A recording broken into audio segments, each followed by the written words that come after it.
Hey guys, what is up? It is me, Pagey, here once again with another video on just DC live action as a whole. And yep, as you can tell by the title, the Ezra Miller situation revisited. So Ezra Miller, as we all know, has been one of the bigger topics, if not biggest topics, and just overall enigmas within entertainment and Hollywood in general for the past, like, some would say, about 2.5 years after that first incident, but definitely this year of 2022. Now, a couple of weeks ago, roughly, we had a statement given to the public from Ezra Miller and his, I think it's like their management team or something like that, where they apologized for their behavior that has upset and alarmed people over that period of time. Though Ezra didn't really apologize specifically to the people that were impacted, but then again, maybe that happened behind closed doors. We don't know. Maybe we'll never find out. But there has been the discussion that has continued since that point as to what they're going to do with the Flash movie itself. Obviously, it's finished filming, everything like that. They've done pickups a couple of months ago. It seems like there's nothing else to be done with it in regards to the filming side of things. It's all VFX, post-production, music. That's all that's left with it. And it seems like it is going full steam ahead for next year and to, come out, I think, July, I think it is, because it wasn't a part of the date changes from the past couple of days where we saw Aquaman 2 and Shazam 2 move dates, for example, from, Shazam specifically the end of this year to like March, and Aquaman's gone until the end of next year. Crazy. But maybe there is also the chance that Ezra Miller may not be moved on from the role. That's coming up now, or at least they are easing that possibility into play, and this is based off events over the past couple of days at Warner Brothers. But yeah, let me know in the comment section down below your various opinions about the stuff we go in this video. Very curious to hear what you guys are thinking and where you think things should go. And of course, if you're going to enjoy the video, happy with the updates and everything like that, want to show your support, why not drop a like on the video to do all that. So yeah, there was a secret meeting apparently that went down at Warner Brothers, like the studio lot, between Ezra and Warner Brothers higher ups. But as we know, nothing is ever secret now in Hollywood. So there was an article from the Hollywood Reporter. I think this was an exclusive from them. And I'm just going to go over the meat and potatoes of it. Not everything, as it just sort of repeats some pointless stuff to fill out the article a bit more, just from past events. So yeah, let's read out the main stuff. Amid all the bustle at Warner Brothers this week, one could have easily missed a pair of figures walking around the offices and heading to a meeting of the highest order. But that's what Ezra Miller, the star of Warner Brothers' high-profile DC movie The Flash, and their agent, CAA Scott Metzger, did on Wednesday, the same day a Batgirl screening took place. Miller and Metzger met with new Warner Brothers film chairs Michael DeLuca and Pamela Abdy to discuss not only how to stay on course for the Flash's, it's actually June 23rd, 2023 release date, but to reaffirm their commitment to the movie, as well as apologize for bringing negative attention to the production as well as the company. According to sources, Miller vowed to seek help after learning that DeLuca and Abdy were considering all options for The Flash, including scrapping the $200 million movie if things dissolved further with Miller. While the actor is said to have not minded the stream of bad headlines, they were spooked by the notion of the film getting cancelled and jolted to take action. Says one source, they care about the Flash. It's one of their favorite characters to play. Details of the meeting were not revealed, but it was the first time, that Miller had spoken with DeLuca and Abdy, who took over running the film division at the beginning of July and inherited a DC slate in various stages of post-production. The actor was apologetic and affirmed their commitment to both getting care and to the production. Warner's had no comment, and Miller's representatives could not be reached for comment. After months of upsetting headlines about Miller, the mood regarding The Flash is more hopeful in the lot than it's been in some time, even if the movie still has a ways to go before its release. Still, it has been receiving some of the highest scores at test screenings since Christopher Nolan's Dark Knight movies, and executives and creators believe they have a critical and box office hit on their hands that lives up to those scores.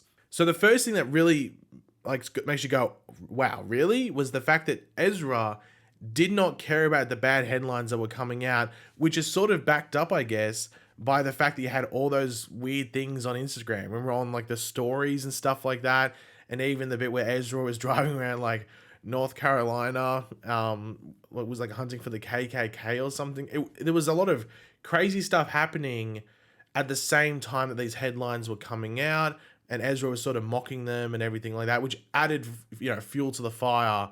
And it wasn't a fire that makes you warm, it was a fire that was currently burning your legs. So there was issues around that, and it comes out that Ezra just didn't care. But it was the fact that the film might be scrapped and all that work and people getting to see the character and what Ezra got to do on screen could be scrapped. No one could see it, like we're saying with Batgirl. So it makes you wonder whether Ezra actually really is apologetic, or he just wants the movie to come out, or they want the movie to come out, sorry. It's a flip of the coin, probably, that whole situation. The fact that Ezra didn't seem to care makes you think that, well, it seems like there wasn't really any care there at all. It's just the fact that the movie might be scrapped. But I don't know, maybe we get some actual, first-hand video or something like that from Ezra rather than through sources and stuff like that.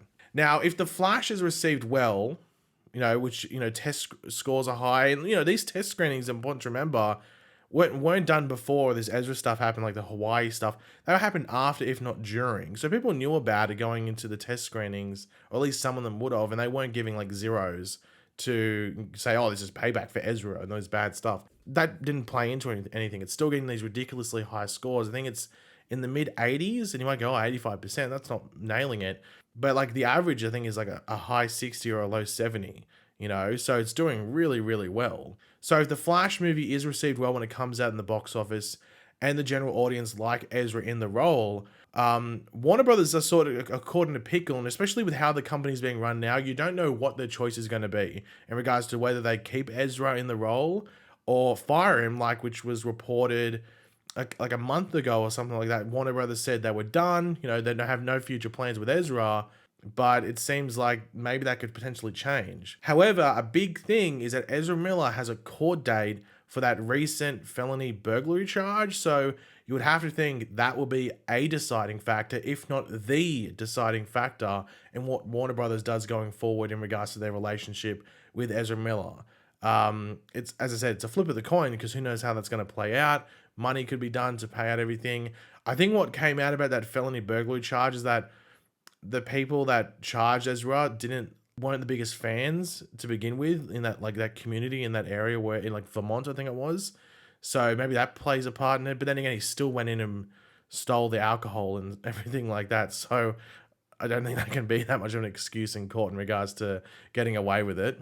But even if, things go Ezra's way in the court stuff, can you rely on Ezra to not do anything silly again? It's right there where it says that Ezra apparently didn't care about the bad headlines and what people thought in regards to all this crazy stuff in Hawaii and different places around America.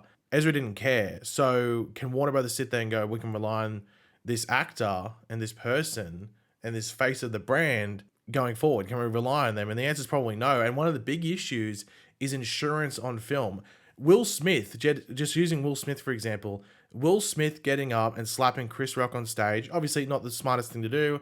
He probably deserves some punishment. However, it's a footnote in regards to what Ezra's done, and Will Smith is going to struggle to get insurance on some films, or at least it's just going to be like a higher cost and everything like that. It's not going to be like a basic actor or a well-renowned actor like Will Smith. So for someone like Ezra, with what's been done there, the insurance thing is out the door. And if it's not completely out the door, it's left, but maybe it left its wallet behind and has to come back and get that quickly. Something like that. It doesn't really want anything to do with Ezra. So what are my predictions for what's going to happen with Ezra Miller going forward? Well, that insurance thing is a big issue.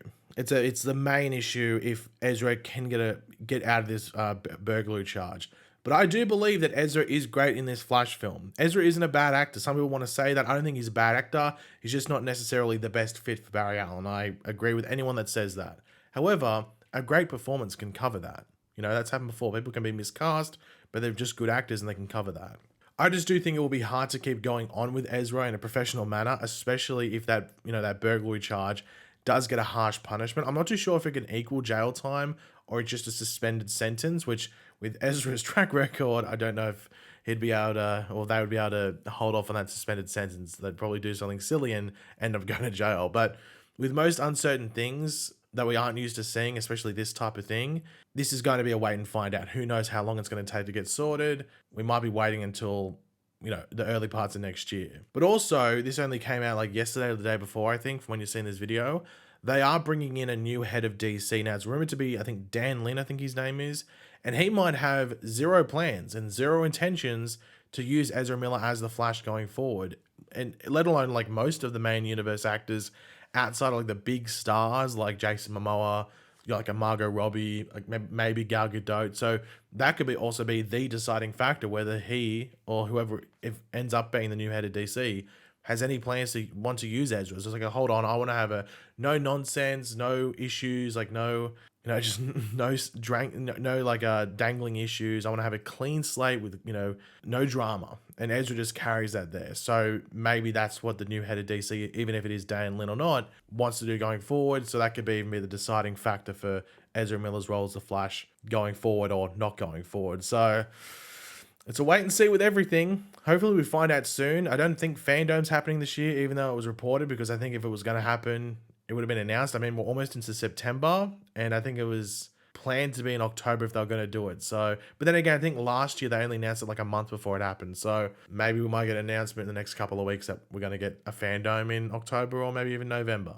I don't know. We'll wait and see. But yeah, guys, thanks for watching. Hopefully you enjoyed the video. If you did, it'd be awesome if you could drop a like on it to show support. Let me know in the comment section down below your various opinions about everything we went over. I'm always curious to read what you guys are thinking, especially in regards to this whole situation and where you think things might be heading. And yeah, if you're new to the channel, make sure to subscribe, and I will catch you guys later. Goodbye.